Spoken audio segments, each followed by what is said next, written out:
Trailing Yale by 21 points late in the first half at Memorial Field, the Big Green forged a tie with 34 seconds remaining on Jack Heneghan's 15-yard touchdown pass to Drew Hunnicutt on fourth down.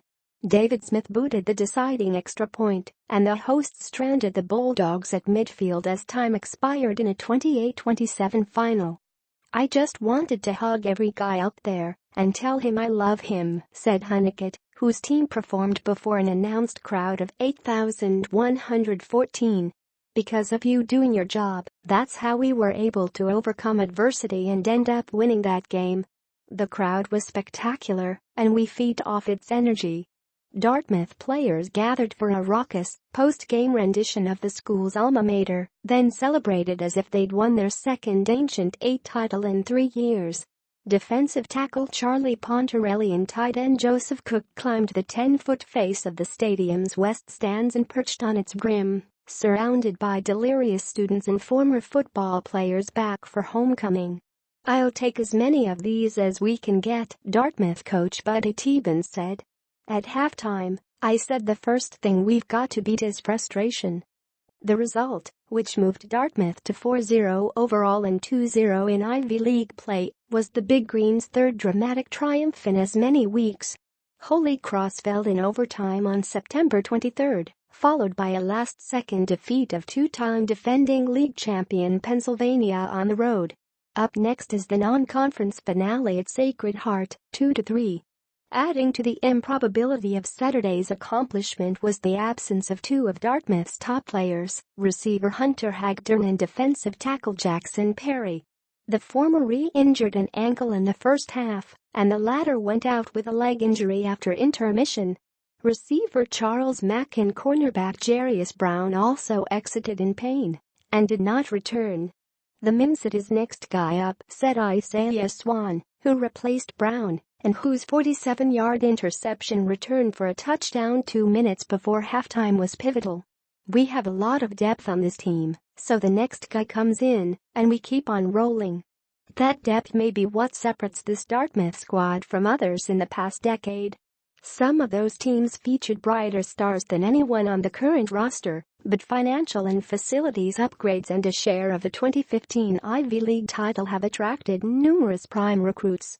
Heneghan wasn't one of them, arriving from a small California high school in 2014 with a recently repaired shoulder that didn't allow him to throw with much zip. Rest, training and experience have built the 6'4", 230-pound right-hander into a seasoned signal caller. However, he didn't blink when confronted by his coach at halftime on Saturday, after completing just 5 of 11 passes for 38 yards. "I called him out and said you need to play better," said Tibbins, who quarterbacked Dartmouth to the 1978 league title. "He was stoic and just looked at me and acknowledged it.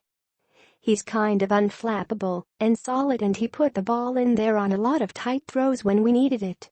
Dartmouth also gave the senior better protection after punting on each of its 6 first-half possessions, 4 of which were of the 3-and-out variety. The Big Green gained only 56 yards before intermission and surrendered 310 yards, including 16 snaps that resulted in gains of 10 or more yards. Yale quarterback Kurt Rawlings threw for a touchdown pass late in the first quarter and one early in the second stanza for a 14-0 lead. Another Bulldogs drive was snuffed by a Danny McManus interception, but it was Swan's swipe and score shortly before halftime that loomed ever larger as the game progressed. "It was emotionally big to be on the board, no matter how we got there," Tibbins said. "We were back in it, and we had some time," said Yale coach Tony Reno, whose squad kicked a field goal as the first half expired. "It was a huge play, a swing of points and momentum." Trailing 24-7, Dartmouth received the second half kickoff and drove 91 yards to score in just 6 plays. Hunnicutt, running up the left hash, hauled in a 30-yard touchdown pass over his shoulder. Yale, 3-1, 1-1, answered with a 13-play, 77-yard drive capped by Alex Gallant's second field goal. The score was 27-14 with 6 minutes remaining in the third quarter, and the Bulldogs had 387 yards of offense. A comeback still appeared unlikely with 9 minutes remaining in the game.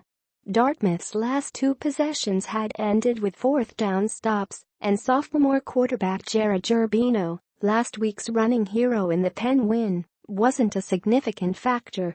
The jet sweep play, on which a receiver in motion takes a quarterback handoff behind the center, was repeatedly stuffed.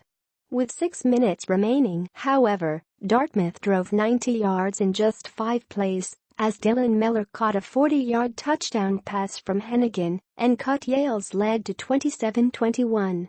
Yale went 3 and out and the Big Green took over at its 31-yard line with 4 minutes on the clock.